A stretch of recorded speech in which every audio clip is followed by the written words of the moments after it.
Bonsoir, c'est Pauline. Comment allez-vous? Je voulais faire la 2 de la vidéo que j'ai faite il y a quelques semaines à propos des parents que j'encourageais à s'investir dans la vie de leurs enfants. Si vous n'avez pas vu cette vidéo, elle est sur ma page sur Facebook. Elle est aussi sur ma page sur YouTube. Donc, je vous invite à la suivre et à la savourer, à la partager avec un parent qui pourrait en bénéficier. Sous cette vidéo où j'ai eu plein de commentaires, il y a un commentaire qui disait oui, pas seulement les filles mais aussi les garçons, et c'est vrai. Mais la raison pour laquelle j'avais choisi les filles, c'est parce que je parlais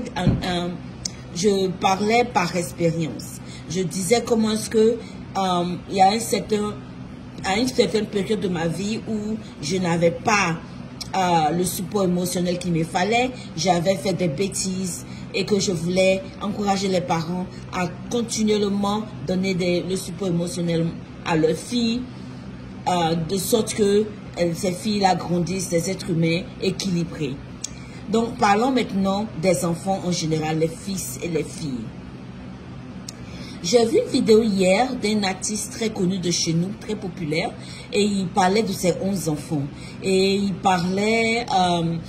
disait que 11 même ce n'est pas assez, qu'il aimerait en faire d'autres et tout ça. Et j'ai pensé aux enfants. Ah mais c'est vrai, le père est un artiste internationalement connu, il a certainement les moyens. Mais en même temps, je pensais aux enfants. Tout comme les 11 enfants de Nick Cannon, qui est un animateur connu ici aux États-Unis, et Elon Musk, par exemple, le gars de SpaceX, il a quoi, 10 enfants, quelque chose comme ça. En tout cas, il y a plein de gens qui ont décidé de faire, comment dirais-je, une renommée, de se faire une renommée en ayant beaucoup d'enfants. Ce n'est pas mauvais. Les enfants, c'est une bénédiction, comme le dit la Bible. C'est bien d'avoir des enfants. Mais une chose que ces personnes oublient, c'est que quand on fait beaucoup d'enfants, il faut avoir les moyens de s'en occuper. N'est-ce pas? La Bible nous commande à nos parents de nous occuper de nos enfants.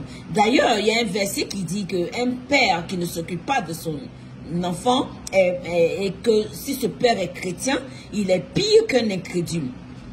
Donc, c'est vrai que la Bible nous dit de nous occuper de nos enfants. Mais s'occuper d'un enfant, ce n'est pas juste lui envoyer les moyens financiers. S'occuper d'un enfant, c'est aussi lui envoyer ce soutien émotionnel. Dis-moi, quand tu as 11 enfants, es-tu sûr que toi, tu peux aimer 11 enfants de la même manière? Es-tu sûr que si on interviewait tes enfants et qu'on leur demandait, est-ce que tu penses que ton père t'aime comme ton frère X ou Y? Tu penses que cet enfant-là dirait, oui, mon père m'aime avec certitude?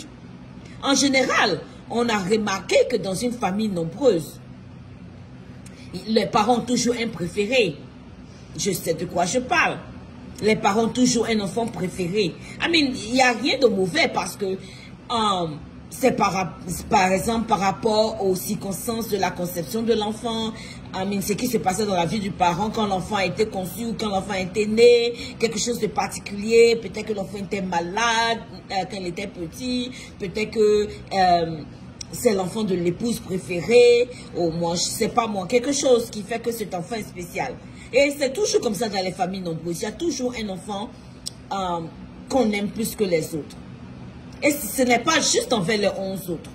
Si tu te dédies à faire 11 enfants, tu devais non seulement leur pourvoir leurs besoins financiers, mais aussi tu devais pourvoir à leurs besoins émotionnels. Et après ça, il y a des parents qui ont des enfants préférés et qui investissent plus dans ces enfants préférés et délaissent les autres. Et plus tard dans la vie, quand ils sont malades ou les enfants ne veulent rien avoir à voir avec eux, ils sont étonnés. Mais non, comme je le disais la dernière fois, il faut construire une relation avec tes enfants. Quand est-ce que toi, tu vas avoir le temps de construire une relation avec 11 enfants?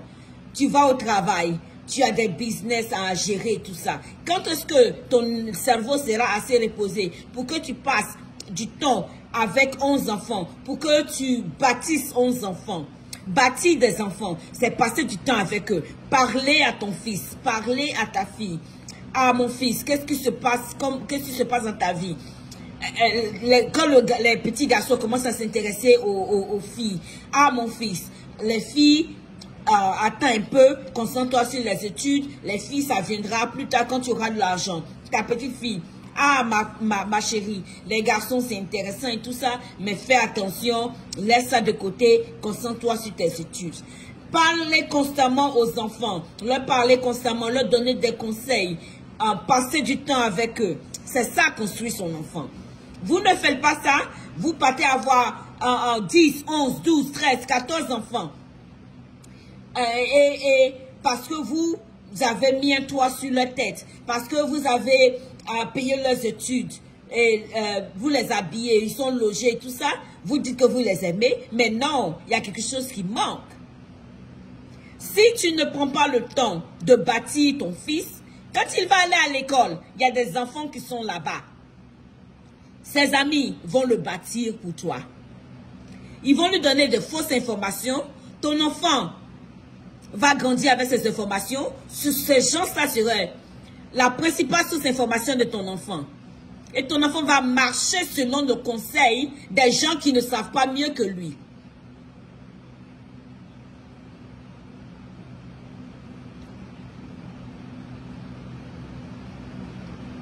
C'est un gâchis.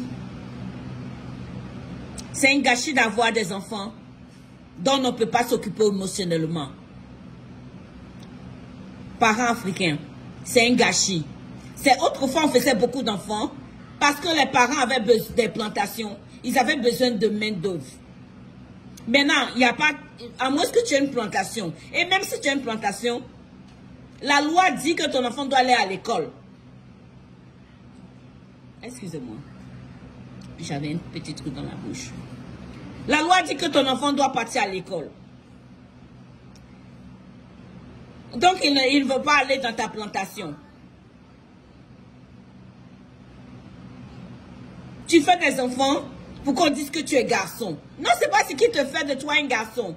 Ce qui fait de toi un garçon, c'est d'avoir des enfants dont tu peux t'occuper financièrement, dont tu peux t'occuper émotionnellement. Ta petite fille, si tu ne passes pas du temps avec elle, si tu ne la construis pas, ses amis vont la construire. Je me souviens quand nous grandissions, nous qui avions choisi de faire vœu de chasteté, les gens se moquaient de nous. Je me souviens que les gens disaient, oh, Sainte Vierge Marie. Et non, parce qu'on avait choisi de faire de rester chaste. Dieu merci que nous étions solides dans nos émotions et qu'on ne s'est pas laissé avoir. Il y a des filles qui ont couché avec des garçons pour qu'on arrête de se moquer d'elles. Il y a des garçons qui ont couché avec des filles pour que leurs amis arrêtent de dire que leur demander tu es pédé ou bien. L'adolescent ou l'adolescence, c'est une période très instable et difficile pour un enfant. L'enfant a besoin d'accompagnement. L'adolescence est une période déterminante pour un enfant. Si tu rates l'adolescence de ton enfant, tu vas payer les pots plus tard. Les hommes qui sautent de femme en femme, ils doivent goûter toutes les femmes. C'est manque d'affection. Ils se retrouvent plus tard avec de l'argent. Ils se croient permis. Ils se croient tout permis. Ils vont avec Akissi, ils vont avec Adjoa, ils vont avec Fatou, ils vont avec Awa. Ce sont des gens qui cherchent à se prouver qu'ils sont garçons, comme on le dit chez nous. Ce sont des gens qui essaient de se prouver. Alors que s'il avait un papa qui était là, un papa qui lui donnait qui avait su boucher ce trou émotionnel, il n'aurait pas à faire ce gymnastique avec les filles. Non. C'est ça aussi, être un bon père. construire son fils. Lui donner la stabilité émotionnelle dont il a besoin.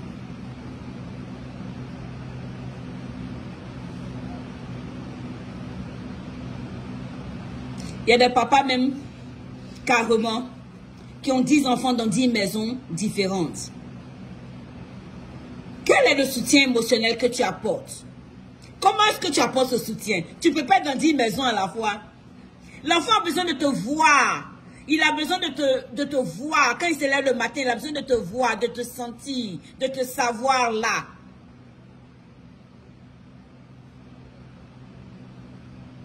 Ça leur donne un certain confort. Ça leur donne une certaine stabilité de savoir que papa et maman sont là. D'ailleurs, en psychologie, on dit en psychologie que quand il y a un papa et une maman dans la maison, les enfants grandissent stables. Les enfants réussissent dans la vie quand il y a un papa et une maman dans la maison. D'ailleurs, la psychologie a aussi prouvé que même si le papa ou la maman n'est pas l'un des parents n'est pas le parent biologique des enfants. Disons qu'un enfant grandit dans une maison où il a une belle-mère ou un beau-père. Aussi longtemps que cette personne est investie dans la vie de l'enfant, l'enfant réussit. Ça donne une certaine stabilité à l'enfant.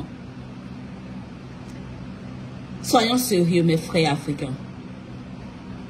Ne faisons pas les enfants parce qu'il faut en faire. Si tu décides de faire des enfants, assieds-toi et puis pense.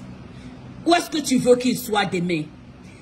Si, disons que la faucheuse t'abat cette nuit et que tu ne te réveilles pas demain, qu'est-ce qui va arriver à tes enfants? J'ai vu plein d'enfants de riches, grands types, qui ont commencé à la table du roi et qui ont fini dans le village. Pourquoi? Parce que leurs parents n'ont pas planifié la suite. Bien sûr, on roulait dans les grandes voitures. Bien sûr, on roulait dans les grandes voitures. Bien sûr, on mangeait dans les restaurants les plus huppés. Bien sûr, on faisait les grands voyages dans les lieux de rêve. C'est demain qui compte. C'est pas comment tu as commencé. La vie, c'est demain qui compte. Comment tu vas finir. Si tu comptes faire 10 enfants et que Dieu te bénit à 10 enfants, assieds-toi, pense à chacun des enfants. Planifie. Est-ce que tu as assurance vie? Tu n'as pas assurance vie? Va t'en prendre. Est-ce que tu as de l'argent de côté pour que tes enfants continuent leurs études si demain tu n'étais pas là? Il y a trop de cas où le monsieur est mort et sa femme, qui n'a jamais rien fait de ses 10 doigts, se retrouve dans la misère avec leurs enfants, leurs nombreux enfants. Et à la rentrée, on appelle les cousins, les cousines. Les enfants deviennent la responsabilité de tout le monde. On lance des appels SOS. Aidez-nous, aidez-nous. Alors que c'est eux qui vivaient la grande vie. C'est eux qui vivaient la belle vie. Il n'y a pas de mal à avoir beaucoup d'enfants. Ma conclusion est que si tu décides de faire beaucoup d'enfants, prépare leur avenir. Soutiens-les émotionnellement. Sois présent dans leur vie. Intéresse-toi à leur vie. Intéresse-toi à leur centre d'intérêt. Si ton enfant aime le football, investis dans le football. Va avec lui. Il ne faut pas juste l'enregistrer pour les coups de football et puis partir. Non, ça là c'est punition. Va avec lui. Va au stade, à son entraînement. Assieds-toi dans les comment on appelle, sur les bancs là. Et regarde-le. Va à chacun de ses entraînements. Va à chacun de ses matchs. C'est ça bâtit ton fils. Ta fille, elle aime, je sais pas moi, dessiner. Inscris-la des cours de dessin. Achète-lui le matériel. Et va la déposer à ses cours. Si elle va dans un studio, va avec elle. Et sur le chemin, discute avec elle. Ah, ma chérie, qu'est-ce que tu as appris? Ah, papa, j'ai appris cette technique. Ah, c'est intéressant. Comment est-ce qu'on applique cette technique? Quelles sont les applications de cette technique? C'est ça, bâtir ta fille. Émotionnellement. Ça fait des enfants stables. Ça fait des enfants qui vont vivre une vie gagnante. Des enfants qui vont réussir. Faut pas faire des enfants parce que tu peux en faire. Amen. Gloire à Dieu.